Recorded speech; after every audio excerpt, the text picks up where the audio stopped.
What's going on, YouTube? Welcome back to Logan's Garage. In today's episode, we're going to start disassembling the 350Z so we can pull the engine out. Stay tuned.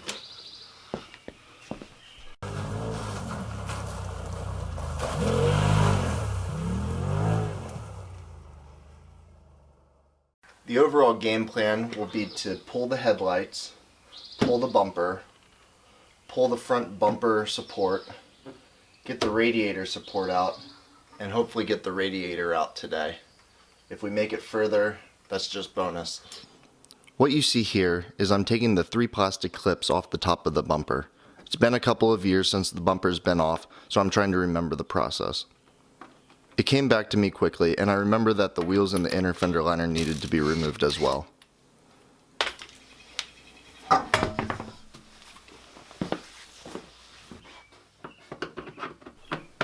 You can see all the dirt and grime that's collected over the years in the inner fender well. It's hard to imagine that my upper control arms were once bright red, adjustable eye box. Now they just look stock.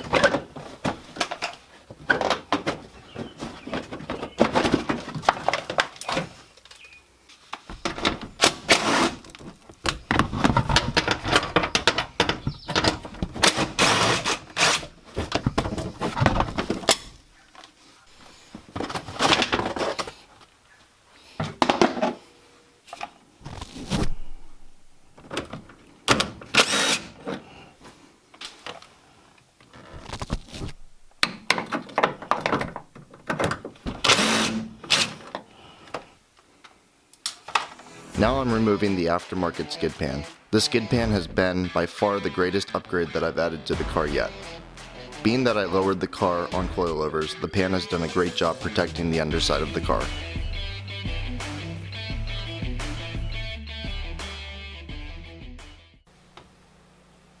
Next, I'm going to repeat the process of removing the wheel and inner fender well from the passenger side of the car.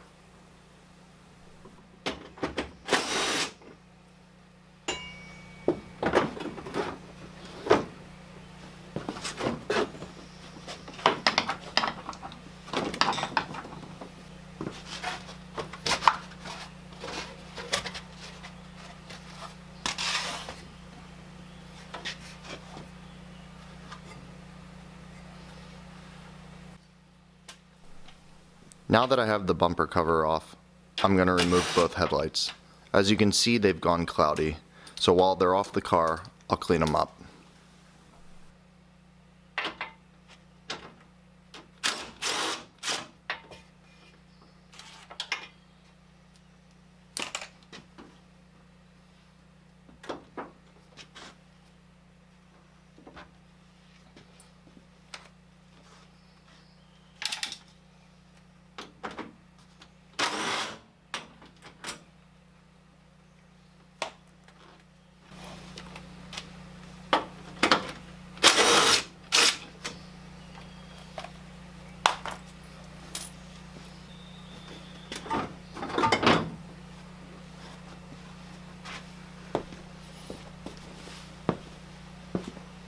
Now I'm removing the bumper support. It's held on with a couple 12mm and a couple 10mm bolts, which are easy to access.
Next to come off the car is the hood latch.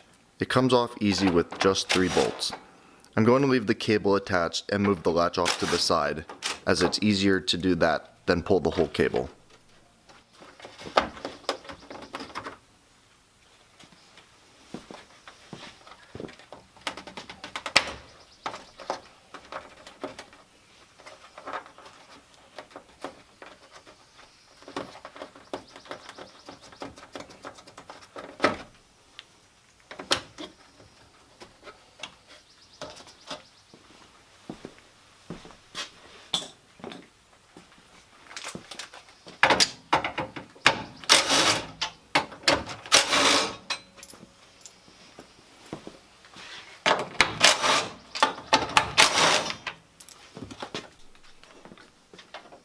Now we're on to removing the radiator support. This is the more challenging part of the video. The radiator support has the power steering cooler and a wiring loom that connects the two horns, hood latch sensor, and a plug into the AC condenser. I wanted to make sure not to damage any of these parts, as I wasn't sure what I was going to retain and what I was going to delete.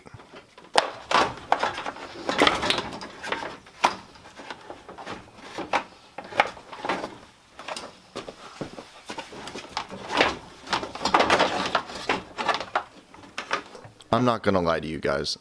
The power steering cooler defeated me. What you don't see in the video is about 30 minutes of me struggling to remove the hoses from the cooler. They looked like standard barb fittings with hose clamps, but I just couldn't get them to come off. Finally, I gave up and grabbed a pair of shears to cut the hoses. I'll end up replacing the power steering cooler with an upgraded one that has AN fittings.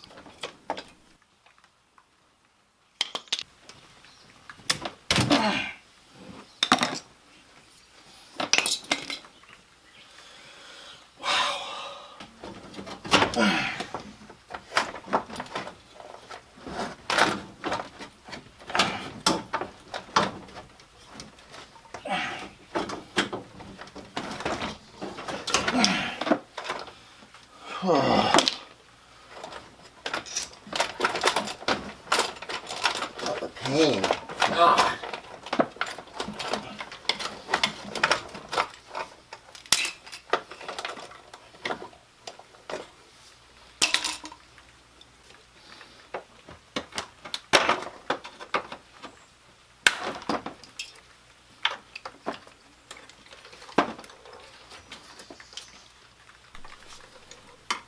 This is the wiring loom I spoke about earlier.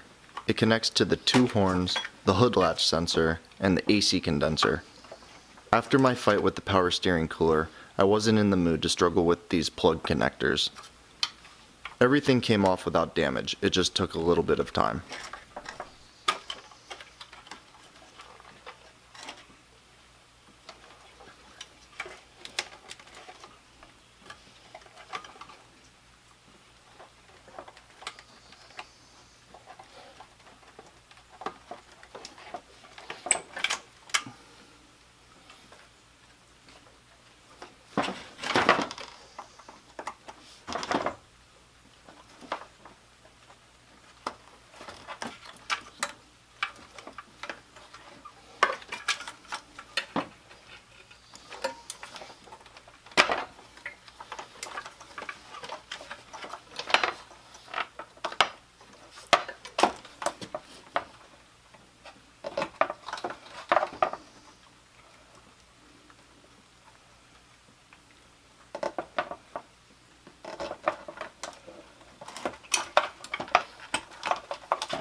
And there it is, the struggle's now over. We have the radiator support out of the way, and now we're going to remove the two screws holding the AC condenser to the radiator.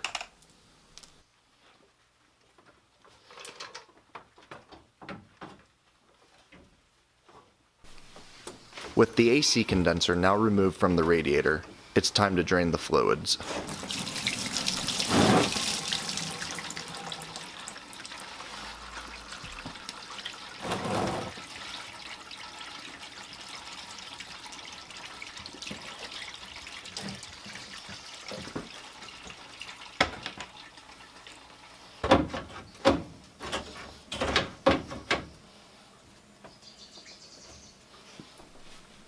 Now with the hoses removed from the radiator, we can shimmy it out of the car. Take a look at that brand placement. Too bad I'm not sponsored by American Eagle.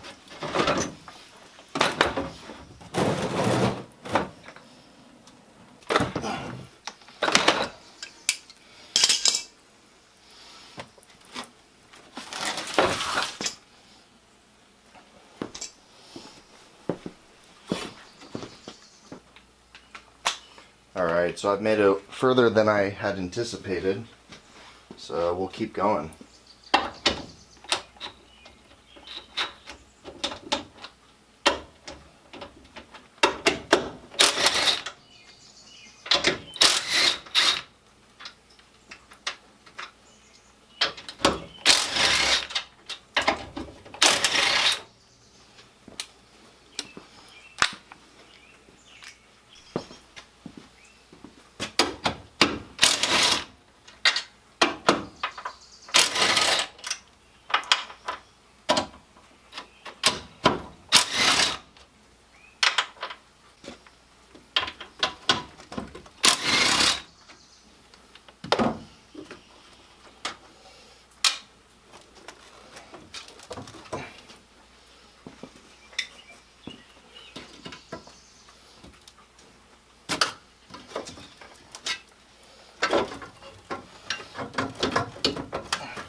Well, I think that's a wrap for today's video. Ended up cutting my hand pretty good, which is never fun, but I think we got a lot done. I'm gonna, off camera, try to figure out how to get this AC condenser out of the way, and I suspect in the next video we'll be dropping the transmission and maybe pulling the engine. We'll see how far we get with that, but I think all in all the progress has been really good. If you like the video, leave it a thumbs up as always. And if you like what we're doing on the channel, hit that subscribe button. Thanks.